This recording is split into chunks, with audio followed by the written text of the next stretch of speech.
My dearest sisters and brothers, I would like to apologize to you for being a little late. ആദ്യമായിട്ട് എന്റെ സ്നേഹം നിറഞ്ഞ പ്രിയപ്പെട്ട സഹോദരി സഹോദരന്മാരെ, അല്പം താമസിച്ചു വന്നതിന് നിങ്ങളോട് ആദ്യമായി ഞാൻ ക്ഷമ ചോദിക്കുന്നു. Although today I had Sri T.N. Pratapanji with me the whole day. ഇന്ന് ശ്രീ T.N. പ്രതാപൻജി ഇന്നത്തെ ദിവസം മുഴുവൻ എന്നോടൊപ്പം ഉണ്ടായിരുന്നു. And I have never seen such a strict organizer as him. അദ്ദേഹത്തെ പോലെ വളരെ സ്ട്രിക്റ്റ് ആയിട്ടുള്ള ഒരു സംഘാടകനെ, വളരെ കർക്കശക്കാരനായ ഒരു സംഘാടകനെ ഞാൻ കണ്ടിട്ടില്ല.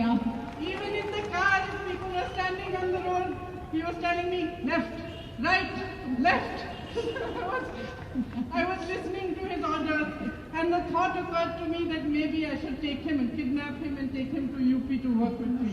കാറിലിരിക്കുമ്പോൾ അദ്ദേഹം അവിടെ നിന്ന് കാറിലിരിക്കുമ്പോൾ തന്നെ വളരെ കർക്കശമായിട്ടുള്ള ഓർഡർ തന്നുകൊണ്ടിരിക്കുകയാണ്, ലെഫ്റ്റിലേക്ക് റൈറ്റിലേക്ക് ലെഫ്റ്റിലേക്ക് റൈറ്റിലേക്ക്. ഇത് കണ്ടപ്പോൾ ഞാൻ വിചാരിച്ചു ഒരു പക്ഷെ അദ്ദേഹത്തെ ഉത്തർപ്രദേശിലേക്ക് ഞാൻ തട്ടിക്കൊണ്ട് കിഡ്നാപ്പ് ചെയ്തുകൊണ്ട് പോകണമെന്നാണ് ഞാൻ വിചാരിച്ചത്. To which one of the senior leaders present here said we'll be very happy. ഞാനത് പറഞ്ഞപ്പോ ഇവിടെയുള്ള മുതിർന്ന നേതാക്കൾ ഒരാൾ പറഞ്ഞു അദ്ദേഹത്തെ UP-യിലേക്ക് തട്ടിക്കൊണ്ടുപോയാൽ ഞങ്ങൾക്ക് വളരെയധികം സന്തോഷമായിരിക്കുമെന്ന്. So I'm going to leave him here. അതുകൊണ്ട് ഞാൻ അദ്ദേഹത്തെ കൊണ്ടുപോകുന്നില്ല, അദ്ദേഹത്തെ ഇവിടെ തന്നെ നിർത്തിയിട്ട് പോവുകയാണ്.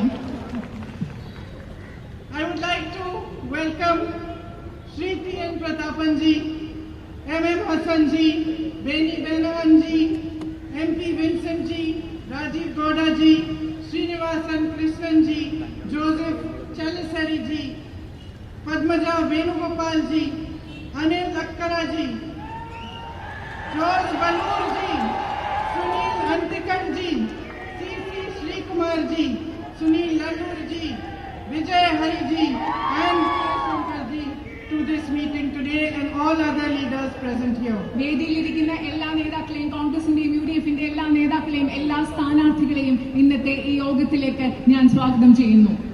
Since T.N. Pratapanji was with me the whole day, he also taught me one line in Malayalam. T.N. പ്രതാപൻജി ഇന്ന് എന്റെ കൂടെ ഇന്നത്തെ ദിവസം മുഴുവൻ ഉണ്ടായിരുന്നതുകൊണ്ട് അദ്ദേഹം മലയാളത്തിൽ ഒരു വാചകം എന്നെ പഠിപ്പിച്ചു. നിങ്ങളെല്ലാവർക്കും ഈസ്റ്റർ വിഷു ആശംസകൾ.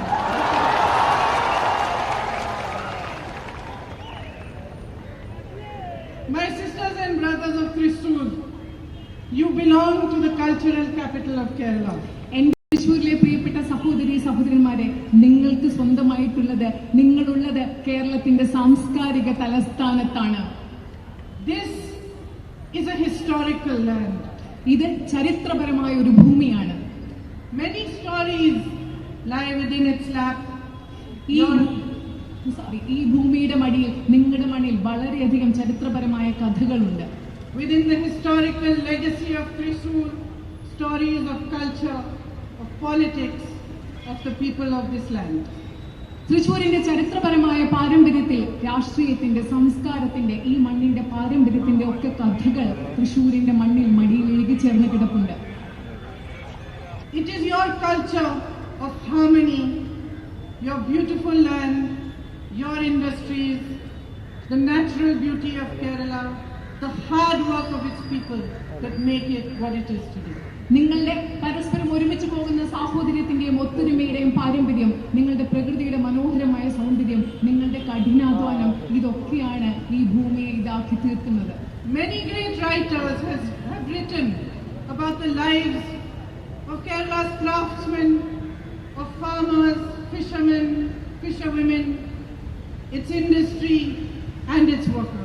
ധാരാളം എഴുത്തുകാരൻ, കേരളത്തിലെ കരകൗശല മേഖലയിൽ പണിയെടുക്കുന്നവർ, കേരളത്തിലെ കർഷകർ, മത്സ്യത്തൊഴിലാളികൾ, വ്യവസായ മേഖലയിൽ പണിയെടുക്കുന്നവർ, ഇതിനെപ്പറ്റി ധാരാളം പേര് എഴുതിയിട്ടുണ്ട്. Mahatma Gandhi ji himself came here and gave a call for people to join the nationalist movement. Mahatma Gandhi ഇവിടെ വന്നിട്ട്, ഈ തൃശ്ശൂരിന്റെ മണ്ണിൽ വന്നിട്ട് ഇവിടുത്തെ ആളുകളോട് ദേശീയ പ്രസ്ഥാനത്തിന്റെ ഭാഗമാകാനുള്ള ആഹ്വാനം നടത്തിയ മണ്ണാണ് ഈ തൃശ്ശൂരിന്റെ മണ്ണ്. My own family has a history with you. എന്റെ കുടുംബത്തിന്, എന്റെ സ്വന്തം കുടുംബത്തിന് നിങ്ങളോട് ചരിത്രപരമായ ഒരു ബന്ധമുണ്ട്, നിങ്ങളോടുള്ള ബന്ധത്തിന്റെ ഒരു ചരിത്രമുണ്ട്. My great grandfather Jawaharlal Nehru ji came here and inaugurated the Kalamandalam. എന്റെ വലിയ മുത്തച്ഛനായ ശ്രീ ജവഹർലാൽ നെഹ്റുജി ഇവിടെ വന്നിട്ട് കേരള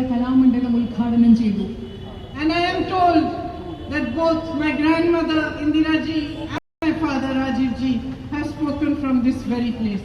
എന്നോട് പറഞ്ഞിട്ടുണ്ട്, എനിക്ക് മനസ്സിലാക്കാൻ സാധിച്ചു. എന്റെ മുത്തശ്ശിയായിരുന്ന ഇന്ദിരാജിയും എന്റെ അച്ഛനായിരുന്ന ശ്രീ രാജീവ് ജിയും ഇതേ വേദിയിൽ നിന്ന് നിങ്ങളോട് സംസാരിച്ചിട്ടുണ്ടെന്ന് എന്നോട് പറഞ്ഞു. The bond between them and you was a bond of respect and love. അവർക്കിടയിലും നിങ്ങൾക്കിടയിലുമുള്ള ഒരു ബന്ധം അഭിമാനത്തിന്റെയും ബഹുമാനത്തിന്റെയും സ്നേഹത്തിന്റെയും ഒരു ബന്ധമായിരുന്നു അവർക്കും നിങ്ങൾക്കും ഇടയിൽ ഉണ്ടായിരുന്നത്. Today my brother calls Kerala his second home. ഇന്ന് എന്റെ സഹോദരൻ ശ്രീ രാഹുൽ ഗാന്ധി കേരളത്തെ അദ്ദേഹത്തിന്റെ രണ്ടാമത്തെ വീടെന്നാണ് വിളിക്കുന്നത്. And you have given him so much of your love and affection. നിങ്ങൾ ഒരുപാട് സ്നേഹവും നിങ്ങളുടെ ഇഷ്ടവും അദ്ദേഹത്തിന് നിങ്ങൾ വാരിക്കോരി നൽകുന്നുണ്ട്. That I know from his expression when he comes back from Kerala that he has been here without him even telling me. അദ്ദേഹം പറയുക പോലും വേണ്ട, കേരളത്തിൽ നിന്ന് മടങ്ങി വരുമ്പോൾ അദ്ദേഹത്തിന്റെ മുഖഭാവം കാണുമ്പോൾ തന്നെ എനിക്ക് മനസ്സിലാക്കാൻ സാധിക്കും അദ്ദേഹത്തെ നിങ്ങൾ എത്രമാത്രം സ്നേഹിക്കുന്നുണ്ട്. അതുപോലെ അദ്ദേഹം കേരളത്തിൽ നിന്നാണ് മടങ്ങി വന്നതെന്നും. You will be celebrating the Puram festival here this month. ഈ മാസം നിങ്ങൾ ഇവിടെ പൂരം ആഘോഷിക്കാൻ പോവുകയാണ്. The central message of Puram is equality. Pooram എന്ന് പറയുന്ന ആഘോഷം നിങ്ങൾ നടത്തുമ്പോൾ അതിന്റെ കേന്ദ്രത്തിലുള്ള സന്ദേശം എന്ന് പറഞ്ഞ പ്രധാനപ്പെട്ട സന്ദേശം എന്ന് പറയുന്നത് തുല്യത, സമത്വമാണ്. It is everybody's festival. അത് പൂരം എല്ലാവരുടെയും ആഘോഷമാണ്. Nobody is excluded from it. ആഘോഷത്തിൽ നിന്നും ഒരാളെ പോലും നമ്മൾ മാറ്റി നിർത്താറില്ല. Its joy, its colors, the harmony it celebrates, its inclusivity is the true spirit of Kerala. അതിലുള്ള സന്തോഷം, അതിന്റെ നിറങ്ങൾ, അതിന്റെ ഒത്തൊരുമ, അതിന്റെ സ്പിരിറ്റ് എന്ന് പറയുന്നത്, പൂരം എന്ന് പറയുന്ന ഉത്സവം എന്ന് പറയുന്നത് കേരളത്തിന്റെ യഥാർത്ഥ സ്പിരിറ്റും സംസ്കാരവും പാരമ്പര്യവും വിളിച്ചോതുന്നതാണ്. Day after tomorrow, you also celebrate Good Friday, and soon the Ramzan month will begin. നിങ്ങൾ മറ്റന്നാൾ ദുഃഖവെള്ളി ആചരിക്കുകയാണ്. അതിനുശേഷം വളരെ പെട്ടെന്ന് തന്നെ റമദാൻ മാസവും വരും. It is Kerala's greatness that all these different religions thrive in your land, that all these festivals are celebrated with no negativity around them, in a positive, happy and harmonious spirit. ഈ പറയുന്ന ആഘോഷങ്ങളെല്ലാം, വിവിധ മതങ്ങളുടെ വിവിധ ആഘോഷങ്ങളെല്ലാം ഒരു നെഗറ്റിവിറ്റിയും നിഷേധാത്മക സ്വഭാവവുമില്ലാതെ എല്ലാവരും സ്നേഹത്തോടുകൂടി സാഹോദര്യത്തോടുകൂടി ആഘോഷിക്കുന്നു എന്നത് കേരളത്തിന്റെ ഏറ്റവും വലിയ മഹത്വമായി ഞാൻ കണക്കാക്കുന്നു.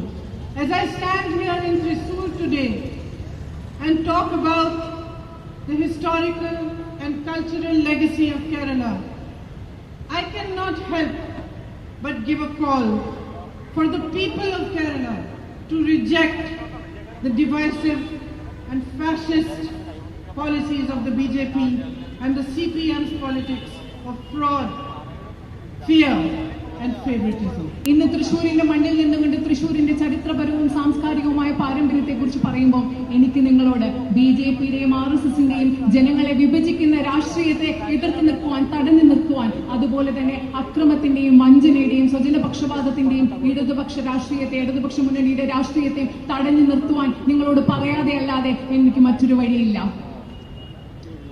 You know that the Congress party is not a cadre-based party like the CPM. നിങ്ങൾക്കറിയാം, കോൺഗ്രസ് പാർട്ടി CPIM-നെ പോലെ ഒരു കേഡർ സ്വഭാവമുള്ള പാർട്ടിയല്ല. It is a people-based party. Congress party എന്ന് പറയുന്നത് ജനങ്ങളെ അടിസ്ഥാനപ്പെടുത്തിയുള്ള, ജനങ്ങളിൽ കേന്ദ്രീകൃതമായിട്ടുള്ള ഒരു പാർട്ടിയാണ്. Right from its inception, its politics has been about people, about you. Congress party ഉണ്ടായ നാൾ മുതൽ കോൺഗ്രസിന്റെ രാഷ്ട്രീയം എന്ന് പറയുന്നത് ജനങ്ങളെ കേന്ദ്രീകരിച്ചുള്ള രാഷ്ട്രീയമാണ്. അത് നിങ്ങളെക്കുറിച്ചുള്ള രാഷ്ട്രീയമാണ്. It was the Congress party that gave the call for the state of Kerala to be united in 1921. 1921 ഐക്യ കേരളത്തിനുള്ള ആഹ്വാനം നൽകിയത് ഈ കോൺഗ്രസ് പാർട്ടിയാണ്. We don't practice the politics of divisiveness like the BJP does. BJP ചെയ്യുന്നത് പോലെ ജനങ്ങളെ വിഭജിക്കുന്ന വിഭജനത്തിന്റെ രാഷ്ട്രീയം ഒരിക്കലും Congress അനുവർത്തിക്കുന്നില്ല, പ്രാവർത്തികമാക്കില്ല. Our politics is about uniting you. ഞങ്ങളുടെ രാഷ്ട്രീയം എന്ന് പറയുന്നത് ജനങ്ങളെ, നിങ്ങളെ ഓരോരുത്തരെയും ഒരുമിപ്പിച്ച് കൊണ്ടുപോകുന്ന രാഷ്ട്രീയമാണ്. It is about brotherhood. അത് സാഹോദര്യത്തിന്റെ രാഷ്ട്രീയമാണ്. It is about love. അത് സ്നേഹത്തെക്കുറിച്ചുള്ള രാഷ്ട്രീയമാണ്. And it is about progress. അത് സമൃദ്ധിയെക്കുറിച്ചും പുരോഗമനത്തെക്കുറിച്ചുമുള്ള രാഷ്ട്രീയമാണ്. In fact, I found it very interesting that on his tour of Kerala yesterday, the Prime Minister, Sri Narendra Modi ji, quoted from the Holy Bible. പ്രധാനമന്ത്രി നരേന്ദ്രമോദി കേരളം സന്ദർശിച്ചപ്പോൾ ഇന്നലെ അദ്ദേഹം ബൈബിളിനെ കുറിച്ച് പറഞ്ഞു, Bible ഉദ്ധരിച്ചു എന്നത് എനിക്ക് വളരെ താല്പര്യമുള്ള ഒരു കാര്യമായിട്ട് തോന്നി. I suppose it is because the elections in Kerala are around the corner. എനിക്ക് തോന്നുന്നത്, ഞാൻ വിചാരിക്കുന്നത് അദ്ദേഹം അങ്ങനെ ചെയ്തത് കേരളത്തിൽ ഉടനെ തെരഞ്ഞെടുപ്പ് നടക്കുന്നത് കൊണ്ട് മാത്രമാണെന്നാണ്. Because I didn't hear him say a single word about the sisters who are harassed in Jhansi. കാരണം അദ്ദേഹം ഝാൻസിയിൽ ആക്രമിക്കപ്പെട്ട ആ കന്യാസ്ത്രീകളെ പറ്റി ഒരു വാക്ക് പ്രധാനമന്ത്രി നരേന്ദ്രമോദി പറഞ്ഞ് ഞാൻ കേട്ടില്ല. I didn't hear him comment when goons from his own party's youth wing asked them to get off the train, asked them for their identity and asked them what religion they belong to. ഈ കന്യാസ്ത്രീകളോട് ട്രെയിനിൽ നിന്ന് ഇറങ്ങാൻ പറഞ്ഞപ്പോൾ അവരുടെ identity തെളിയിക്കുന്ന, അസ്തിത്വം തെളിയിക്കുന്ന രേഖകൾ അദ്ദേഹത്തിന്റെ പാർട്ടിയിൽപ്പെട്ട ചെറുപ്പക്കാരായ ഗുണ്ടകൾ ആവശ്യപ്പെട്ടപ്പോൾ അവരുടെ മതം എന്താണെന്ന് ചോദിച്ചപ്പോൾ അദ്ദേഹം ഒരു കാര്യം പറയുന്നത് ഞാൻ കേട്ടില്ല. I didn't see him stand up for them. ആ കന്യാസ്ത്രീകളുടെ അവകാശങ്ങൾക്ക് വേണ്ടി അദ്ദേഹം നിൽക്കുന്നത് ഞാൻ കണ്ടില്ല. Perhaps he does not understand what they stand for. ഈ കന്യാസ്ത്രീകൾ എന്തിനു വേണ്ടിയാണ് നിലനിൽക്കുന്നത്, ജീവിക്കുന്നതെന്ന് ഒരു പക്ഷേ അദ്ദേഹത്തിന് മനസ്സിലാക്കാൻ സാധിക്കുന്നുണ്ടാവില്ല. Perhaps he doesn't understand that nuns of the Sacred Heart commit their lives to serving the poor. ഒരു പക്ഷേ തിരുഹൃദയ സഭയിലെ സന്യാസിമാർ അവരുടെ ജീവിതം മുഴുവൻ ദരിദ്രരായ, സാധാരണക്കാരായ, പാവങ്ങളായ ആളുകളെ സേവിക്കുന്നതിന് വേണ്ടി ഉഴിഞ്ഞു വെച്ചതാണെന്ന് അദ്ദേഹത്തിന് മനസ്സിലാക്കാൻ സാധിക്കുന്നില്ല. I worked for many years with my sisters in Mother Teresa's order, the Missionaries of Charity. Mother തെരേസയുടെ ഓർഡറായ മിഷണറീസ് ഓഫ് ചാരിറ്റിയിലെ ഒരുപാട് കാലം ആ സിസ്റ്റേഴ്സിനോടൊപ്പം ഞാൻ പ്രവർത്തിച്ചിട്ടുണ്ട്. I was a volunteer at their homes in Delhi. അവരുടെ ഡൽഹിയിലെ ഭവനങ്ങളിലുള്ള ഒരു വോളണ്ടിയർ ആയിരുന്നു, ഒരു സന്നദ്ധ പ്രവർത്തകയായിരുന്നു ഞാൻ വർഷങ്ങളോളം. They taught me how to sweep and mop the floors of their wards. അവരുടെ വാർഡുകളിലെ, ആ വീടുകളിലെ, അഗതികളായിട്ടുള്ളവരുടെ വീടുകളിലെ അവിടെ ആ വീടുകൾ എങ്ങനെ വൃത്തിയാക്കണം, അവിടെ തുടയ്ക്കണമെന്ന് അവരെന്നെ പഠിപ്പിച്ചു. They taught me how to clean maggot-filled wounds of destitutes who were thrown to die on the streets. തെരുവിലേക്ക് വലിച്ചെറിയപ്പെട്ട അഗതികളായ മനുഷ്യരുടെ മുറിവുകൾ എങ്ങനെ വൃത്തിയാക്കണമെന്ന് അവിടുത്തെ സിസ്റ്റേഴ്സ് എന്നെ പഠിപ്പിച്ചു. They showed me the dignity of service. സേവനത്തിന്റെ അന്തസ് എന്താണ്, മാന്യത എന്താണെന്ന് അവിടുത്തെ കന്യാസ്ത്രീകൾ സിസ്റ്റേഴ്സ് എന്നെ പഠിപ്പിച്ചു. And today when I meet them, often they tell me of how they are persecuted. ഇന്ന് ഞാൻ അവരെ കാണുമ്പോൾ പലപ്പോഴും അവരെന്നോട് പറയുകയാണ് ഏത് വിധത്തിലാണ് അവർ വേട്ടയാടപ്പെട്ടിരിക്കുന്നത് എന്ന് അവരെന്നോട് പലപ്പോഴും പറയാറുണ്ട്. There is nothing more hollow than quoting the Bible if you sow the seeds of division and hatred. ഈ രാജ്യത്തെ വിഭജനത്തിന്റെയും വിദ്വേഷത്തിന്റെയും വിത്ത് പാകിയിട്ട് നിങ്ങൾ ബൈബിൾ ഉദ്ധരിക്കുന്നതിലും പൊള്ളയായി മറ്റൊരു കാര്യവും ഇവിടെ ഇല്ലെന്ന് ഞാൻ പറയാൻ ആഗ്രഹിക്കുന്നു. There is nothing more false than quoting the lines of Jesus on a political stage and unleashing the persecution of those whose lives are spent serving the poor and the unfortunate from behind the stage. ഒരു രാഷ്ട്രീയ വേദിയിൽ നിന്ന് ജീസസിന്റെ വാചകങ്ങൾ ഉദ്ധരിച്ചുകൊണ്ട് ഈ രാജ്യത്തെ പാവപ്പെട്ടവരായ, സാധാരണക്കാരായ, ദരിദ്രരായ മനുഷ്യരുടെ ജീവിതം ഒഴിഞ്ഞു വെച്ചിരിക്കുന്ന ആളുകളെ വേട്ടയാടുന്നതിലപ്പുറം മറ്റൊരു കപടമായ മറ്റൊന്നുമില്ല എന്ന് തന്നെ പറയാൻ ഞാൻ ആഗ്രഹിക്കുന്നു. It was Jesus Christ who exposed the tyranny of a ruler whose greed and selfishness ravaged his people. ഒരു ഭരണാധികാരിയുടെ അദ്ദേഹത്തിന്റെ അത്യാഗ്രഹവും സ്വാർത്ഥതയും സ്വന്തം നാട്ടിലെ ജനങ്ങളെ തകർത്തടിഞ്ഞ ഒരു നിഷ്ഠൂര ഭരണത്തെ പുറത്തു കൊണ്ടുവന്നത് ജീസസ് ക്രൈസ്റ്റ് ആണ്, യേശുദേവനാണ്. It would be better for the Prime Minister to heed the words of the Holy Bible rather than use them lightly in his hollow political speeches. തന്റെ പൊള്ളയായ രാഷ്ട്രീയ പ്രസംഗങ്ങളിൽ ബൈബിളിലെ വാക്കുകൾ ഉദ്ധരിക്കുന്നതിന് പകരം നമ്മുടെ പ്രധാനമന്ത്രി ആ വാക്യങ്ങളിൽ അല്പമെങ്കിലും പ്രാവർത്തികമാക്കുന്നതാണ് നല്ലതെന്ന് പറയാൻ ഞാൻ ആഗ്രഹിക്കുന്നു. Everybody knows how the central government headed by Mr. Narendra Modi has divided our country in the name of religion. മതത്തിന്റെ പേരിൽ നരേന്ദ്രമോദിയുടെ നേതൃത്വത്തിലുള്ള കേന്ദ്ര ഗവൺമെന്റ് നമ്മുടെ രാജ്യത്തെ എത്രമാത്രം വിഭജിച്ചിട്ടുണ്ടെന്ന് നമ്മൾക്ക് എല്ലാവർക്കും അറിയാം. And everybody has seen the disdain with which he has treated the poor farmers of our nation. നിങ്ങൾക്ക് എല്ലാവർക്കും അറിയാം എത്രമാത്രം അവജ്ഞയോടുകൂടിയാണ് അദ്ദേഹം നമ്മുടെ രാജ്യത്തെ ദരിദ്രരായ കർഷകരോട് പെരുമാറിയതെന്നും നമുക്ക് എല്ലാവർക്കും അറിയാം. Lakhs of farmers have been sitting in protest at the borders of Delhi for months. ലക്ഷക്കണക്കിന് കർഷകർ അവിടെ പ്രതിഷേധവുമായി ഡൽഹിയുടെ അതിർത്തികളിൽ മാസങ്ങളായി പ്രതിഷേധവുമായി ഇരിക്കുകയാണ്. All they are asking for is a hearing. അവർ ചോദിക്കുന്നത് ഒറ്റ കാര്യത്തിന് വേണ്ടിയാണ്, നിങ്ങൾ ഞങ്ങളെ കേൾക്കുക, ഞങ്ങൾക്ക് പറയാനുള്ളത് കേൾക്കുക. All they are asking for is to be saved. അവർ ആകെ പറയുന്നത് ഞങ്ങളെ രക്ഷിക്കുക എന്ന് മാത്രമാണ് അവർക്ക് പറയാനുള്ളത്. And yet the Prime Minister and his government persist with laws that are going to cripple them and destroy their livelihood. അവരിതെല്ലാം പറഞ്ഞു കഴിഞ്ഞിട്ടും പ്രധാനമന്ത്രിയും അദ്ദേഹത്തിന്റെ ഗവൺമെന്റും അവരെ നശിപ്പിക്കുന്ന, അവരുടെ ഉപജീവന മാർഗം ഇല്ലാതാക്കുന്ന നിയമം കൊണ്ട് മുൻപോട്ട് പോവുക തന്നെയാണ് ചെയ്തുകൊണ്ടിരിക്കുന്നത്. The BJP's politics is filled with lies. ബിജെപിയുടെ രാഷ്ട്രീയം എന്ന് പറയുന്നത് നുണകൾ കൊണ്ട് നിറഞ്ഞതാണ്. So I would also like to quote the Holy Bible for the Prime Minister today. അതുകൊണ്ട് ഇന്ത്യയുടെ പ്രധാനമന്ത്രിക്ക് വേണ്ടി ഞാനും ഇവിടെ വിശുദ്ധ ബൈബിളിൽ നിന്ന് ഉദ്ധരിക്കാൻ ആഗ്രഹിക്കുന്നു. Truthful lips endure forever, but a lying tongue is but for a moment. സത്യസന്ധമായ ചുണ്ടുകൾ എല്ലാ കാലത്തും നിലനിൽക്കും, പക്ഷേ നുണ പറയുന്ന ഒരു നാവ് ഒരു നിമിഷത്തേക്ക് മാത്രമേ നിലനിൽക്കൂ എന്ന് ഇന്ത്യയുടെ പ്രധാനമന്ത്രിയോട് ബൈബിളിൽ നിന്ന് ഉദ്ധരിച്ചെന്ന് പറയാൻ ഞാൻ ആഗ്രഹിക്കുന്നു. The people of Kerala and the people of India deserve better. കേരളത്തിലെ ജനങ്ങൾ അതുപോലെ ഇന്ത്യയിലെ ജനങ്ങൾ ഇതിലും മെച്ചമായത് അർഹിക്കുന്നുണ്ട്. They deserve truth from those who sit in government. ഭരണത്തിൽ ഇരിക്കുന്നവരിൽ നിന്ന് അവർ സത്യം അർഹിക്കുന്നുണ്ട്. They deserve a politics that unites. ജനങ്ങളെ ഒരുമിച്ച് കൊണ്ടുപോകുന്ന ഒരു രാഷ്ട്രീയം കേരളത്തിലെയും ഇന്ത്യയിലെയും ജനങ്ങൾ അർഹിക്കുന്നുണ്ട്. A politics about real issues. ജനങ്ങളുടെ യഥാർത്ഥ പ്രശ്നങ്ങളെ കുറിച്ച് സംസാരിക്കുന്ന ഒരു രാഷ്ട്രീയം നിങ്ങൾ അർഹിക്കുന്നുണ്ട്. About jobs. ജോലികളെ കുറിച്ച് സംസാരിക്കുന്ന About രാഷ്ട്രീയം. healthcare. ആരോഗ്യ സംരക്ഷണത്തെ കുറിച്ച് Welfare. പുരോഗതിയെ കുറിച്ച്, About ക്ഷേമത്തെ, empowering women. സ്ത്രീകളെ ശക്തീകരിക്കുന്നതിനെ കുറിച്ച്, About supporting small businesses. ചെറുകിട വ്യവസായങ്ങളെ സംരക്ഷിക്കുന്നതിനെ കുറിച്ചുള്ളത്, About encouraging industries which are local. പ്രാദേശികമായ തദ്ദേശീയമായ വ്യവസായങ്ങളെ പ്രോത്സാഹിപ്പിക്കുന്ന ഒരു രാഷ്ട്രീയം. And strengthening the people of Kerala and the people of India so that they can face all difficulties before them.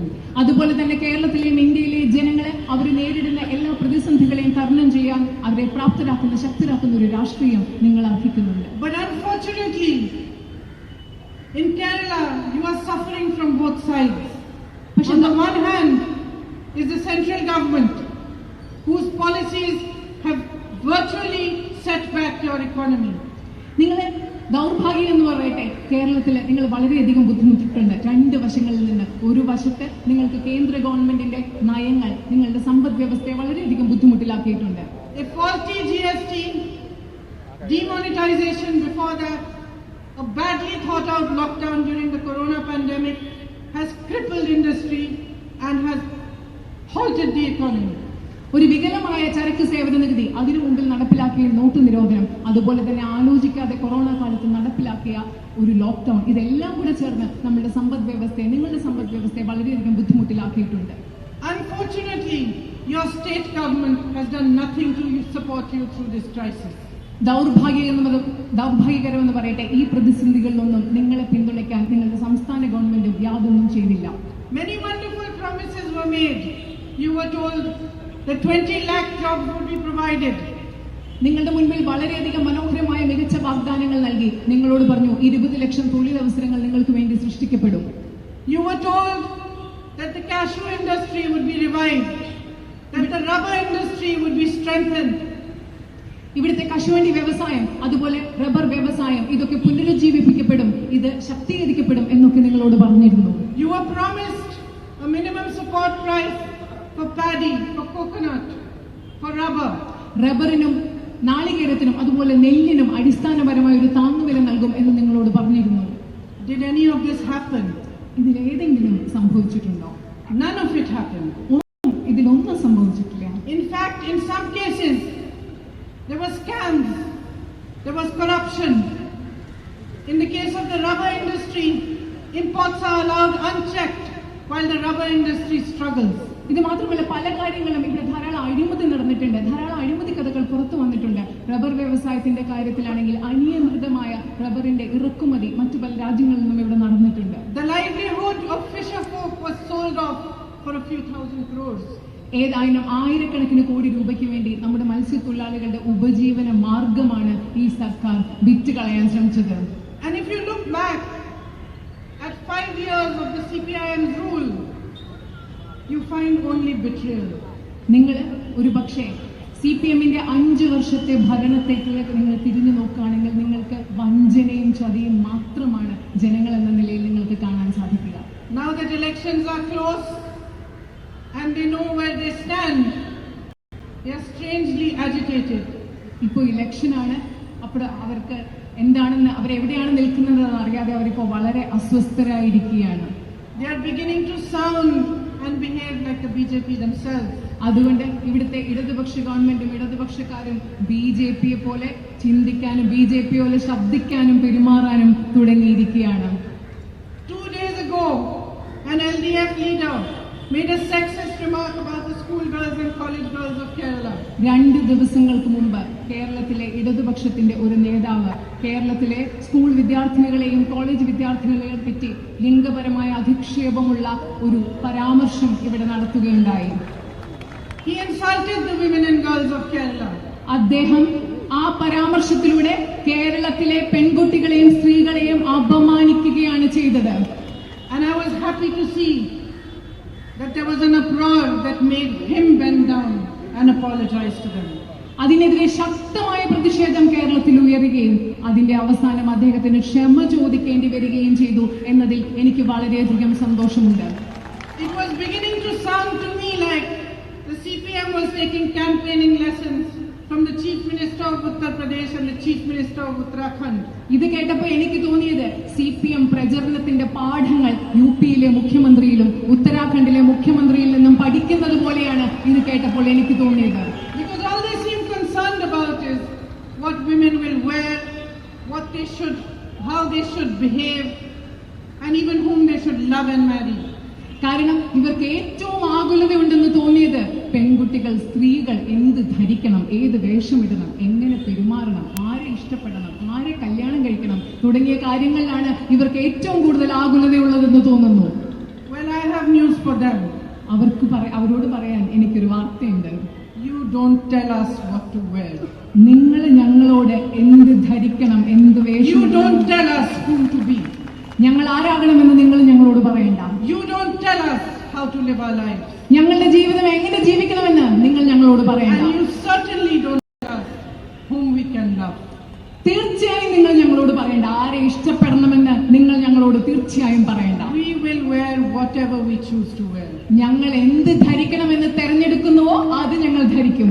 We will be whoever we choose to be. ഞങ്ങൾ എന്താകണമെന്ന് ഞങ്ങൾ തീരുമാനിക്കുന്നുവോ അത് തന്നെ ഞങ്ങളായിത്തീരും. And we will love whoever we choose to love. ഞങ്ങൾ ആരെ സ്നേഹിക്കണമെന്ന് ഇഷ്ടപ്പെടണമെന്ന് തീരുമാനിക്കുന്നുവോ അവരെ തന്നെ ഞങ്ങൾ സ്നേഹിക്കുകയും ഇഷ്ടപ്പെടുകയും ചെയ്യും. And nobody will tell us what we should do. ആരും ഞങ്ങളോട് പറയാൻ വരണ്ട ഞങ്ങൾ എന്ത് Do you ചെയ്യും. agree with me? എന്നോട് യോജിക്കുന്നുണ്ടോ എന്ന് ചോദിക്കുകയാണ്. I'm on your side. ഞാൻ നിങ്ങളുടെ കൂടെയാണ്. All of you. നിങ്ങളുടെ I എല്ലാവരും will fight for you. ഞാൻ നിങ്ങൾക്ക് വേണ്ടി പോരാടും. We'll teach them what is progressive.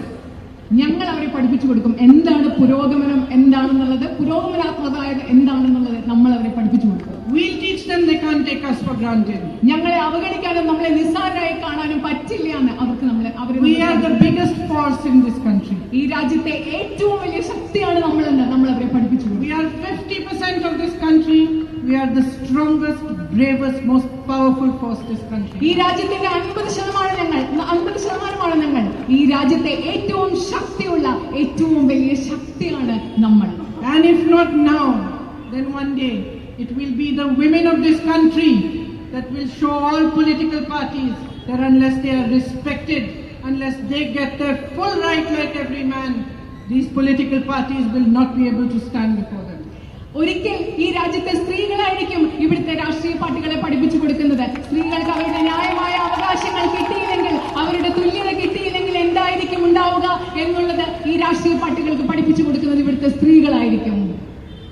You are the gold of Kerala. നിങ്ങളാണ് കേരളത്തിന്റെ സ്വർണം. But in this I include my brothers also. We'll allow them that. ഈ പറയുമ്പോൾ സ്വർണം എന്ന് പറയുമ്പോൾ ഞാൻ ഇതിൽ എന്റെ സഹോദരന്മാരെയും ഉൾപ്പെടുത്തിയിട്ടുണ്ട്. My brothers and sisters, people of Kerala, you are Swarnam. കേരളത്തിലെ ജനങ്ങളായ എന്റെ സഹോദരി സഹോദരന്മാരെ, നിങ്ങളാണ് സ്വർണം. And don't you let any government of Kerala forget that. നിങ്ങൾ കേരളത്തിലെ ഒരു ഗവൺമെന്റിനെയും നിങ്ങളാണ് കേരളത്തിന്റെ യഥാർത്ഥ സ്വർണം എന്നത് മറക്കാൻ നിങ്ങൾ അനുവദിക്കരുത്. You know better than I do that the state government today has forgotten this basic truth. It is more interested in gold that is being smuggled from outside. പക്ഷേ എന്നെക്കാളും കാര്യമായിട്ട് നിങ്ങൾക്കറിയാം, നിങ്ങളാണ് കേരളത്തിന്റെ യഥാർത്ഥ സ്വർണം എന്ന വസ്തുത, അടിസ്ഥാന സത്യം കേരളത്തിലെ ഗവൺമെന്റ് മറന്നുപോയിരിക്കുകയാണ്. അവർക്ക് കൂടുതൽ താല്പര്യം വിദേശത്തു നിന്നുള്ള സ്വർണം ഇവിടേക്ക് കടത്തുന്നതിലാണെന്ന് നിങ്ങളോട് പറയാൻ ഞാൻ ആഗ്രഹിക്കുന്നു. It has Swarnam in you, but it is interested in foreign Swarnam. കേരളത്തിലെ ഗവൺമെന്റിന് സ്വർണം ഇവിടെയുണ്ട്, പക്ഷെ അതിന് താല്പര്യം, കേരള ഗവൺമെന്റിന്റെ താല്പര്യം വിദേശത്തുള്ള സ്വർണത്തിലാണ്. It's interested in giving fishing contracts to multinational companies instead of strengthening the fishermen and women of Kerala. കേരളത്തിലെ മത്സ്യബന്ധനത്തിന്റെ ഭാഗമായിട്ടുള്ള സ്ത്രീ പുരുഷന്മാരെ ശക്തിപ്പെടുത്തുന്നതിന് പകരം മത്സ്യബന്ധന കരാറുകൾ ബഹുരാഷ്ട്ര കമ്പനികൾക്ക് നൽകുന്നതിലാണ് കേരള ഗവൺമെന്റിന്റെ താല്പര്യം. It has forgotten you to this extent that it has made a deal with a US company and opened up your personal healthcare records to them without any clause of confidentiality. രഹസ്യാത്മകതയുടെ സ്വഭാവം നിലനിർത്തുന്ന ഉടമ്പടിയിൽ ഒന്നുമില്ലാതെ തന്നെ നിങ്ങളുടെ എല്ലാവരുടെയും സ്വകാര്യ വിവരങ്ങൾ American കമ്പനികൾക്ക് നൽകുന്ന തലം വരെ നിങ്ങളെ കേരളത്തിലെ LDF ഗവൺമെന്റ് മറന്നുപോയോ? Not to mention the Itharapalli hydropower project, which they are insisting on going ahead with despite resistance from the people. അതും പറയാൻ ഞാൻ ആഗ്രഹിക്കുന്നു. ആതിരപ്പള്ളി ഹൈഡൽ പവർ പദ്ധതി, ഇവിടുത്തെ ആളുകളിൽ നിന്ന് ധാരാളം പ്രതിഷേധത്തിന്റെ സ്വരം ഉയർന്നിട്ടും LDF ഗവൺമെന്റ് ആ പദ്ധതിയുമായി മുൻപോട്ട് പോകാൻ തീരുമാനിച്ചുകൊണ്ടിരിക്കുകയാണ്. They are even forgetting the Swarnam of the flora and fauna of this beautiful state. ഈ മനോഹരമായ സംസ്ഥാനത്തിലെ സസ്യജാലങ്ങളുടെ ജന്തുജാലങ്ങൾ ഒക്കെ നിറഞ്ഞ മനോഹരമായ സ്വർണം അതുകൂടി ഈ government മറക്കുകയാണ്. I think we should rename their manifesto as a corporate manifesto. ഞാൻ പറയുന്നത് അവരുടെ പ്രകടന പത്രികയെ നമ്മൾ കോർപ്പറേറ്റ് പ്രകടന പത്രിക എന്ന പേര് മാറ്റി കൊടുക്കേണ്ടതാണ് എന്ന് ഞാൻ പറയാൻ ആഗ്രഹിക്കുന്നു. But I don't need to tell you this. I know you already recognize it. പക്ഷെ ഞാൻ നിങ്ങളോടത് പറയേണ്ട കാര്യമില്ല. ഒരുപക്ഷെ നിങ്ങൾക്ക് ഇപ്പോൾ തന്നെ അത് തിരിച്ചറിയാൻ കഴിഞ്ഞിട്ടുണ്ടെന്ന് ഞാൻ വിശ്വസിക്കുന്നു. And as I stand here before you today, I want to tell you that the UDF and the Congress party are committed to a progressive politics. ഞാനിന്ന് നിങ്ങളുടെ മുൻപിൽ നിൽക്കുമ്പോൾ നിങ്ങളോട് ഞാൻ പറയാൻ ആഗ്രഹിക്കുന്നു, സമൂഹത്തെ പുരോഗതിയിലേക്ക് നയിക്കുന്ന ഒരു രാഷ്ട്രീയം പിന്തുടരാൻ കോൺഗ്രസും ഐക്യജനാധിപത്യ മുന്നണിയും പ്രതിജ്ഞാബദ്ധമാണെന്ന് നിങ്ങളോട് പറയാൻ ഞാൻ ആഗ്രഹിക്കുന്നു. We are committed to a politics for you, a constructive and positive politics. സൃഷ്ടിപരവും പ്രസാദാത്മകവുമായ പോസിറ്റീവുമായിട്ടുള്ള നിങ്ങൾ കേന്ദ്രബിന്ദുവായ ഒരു രാഷ്ട്രീയത്തിന് ഞങ്ങൾ പ്രതിജ്ഞാബദ്ധമാണ്.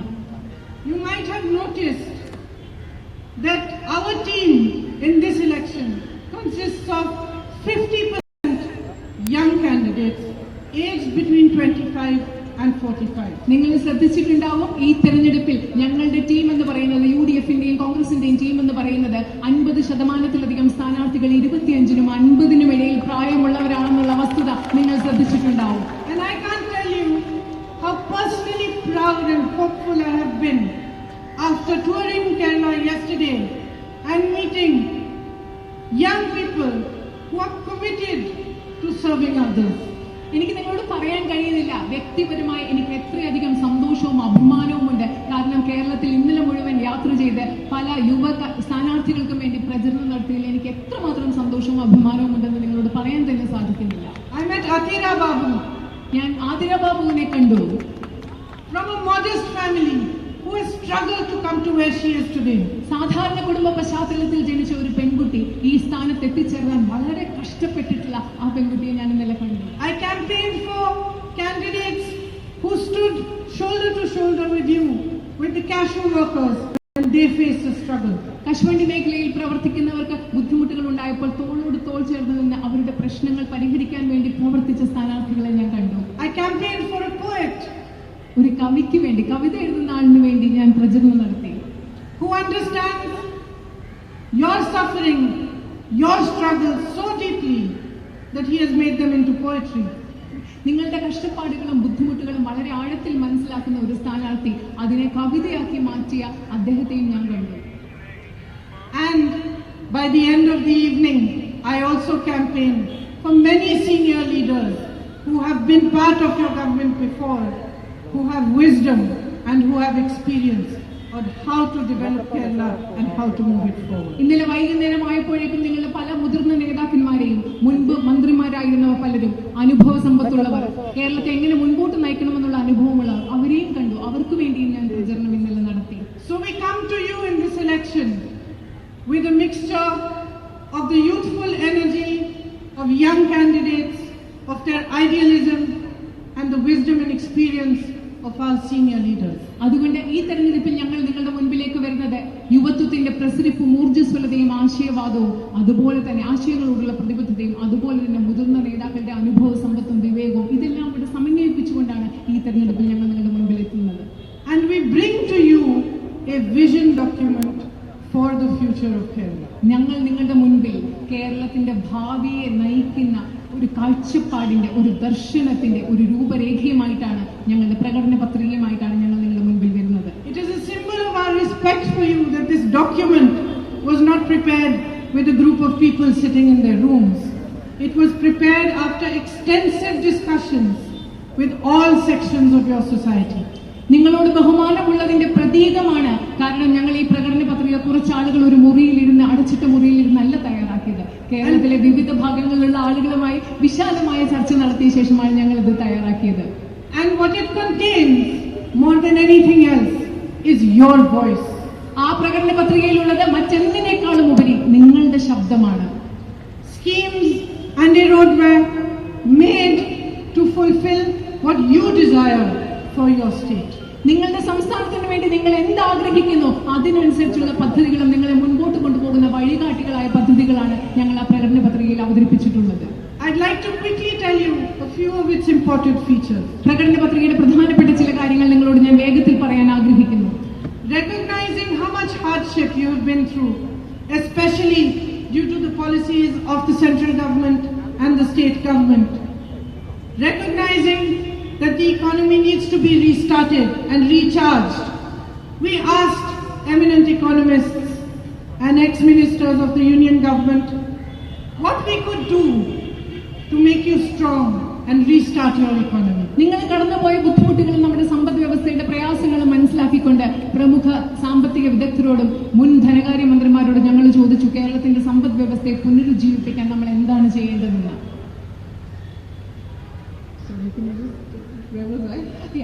I got interrupted, sorry. Pratapanji is sending me messages saying it's late. I should hurry up. Like we asked the economists. Because of the helicopter. Yeah. But I think I'll drive, it's no problem. Yeah. Are you getting So I'll go back to what I was saying. You getting it? You were telling like we asked the economists. I got it. Yeah. So what the economists said to us in reply was pretty straightforward and simple. ഞങ്ങൾ ചോദിച്ച ചോദ്യത്തിന് ഉത്തരമായി ഞങ്ങളോട് സാമ്പത്തിക വിദഗ്ധർ പറഞ്ഞ ഉത്തരം വളരെ ലളിതമായിരുന്നു.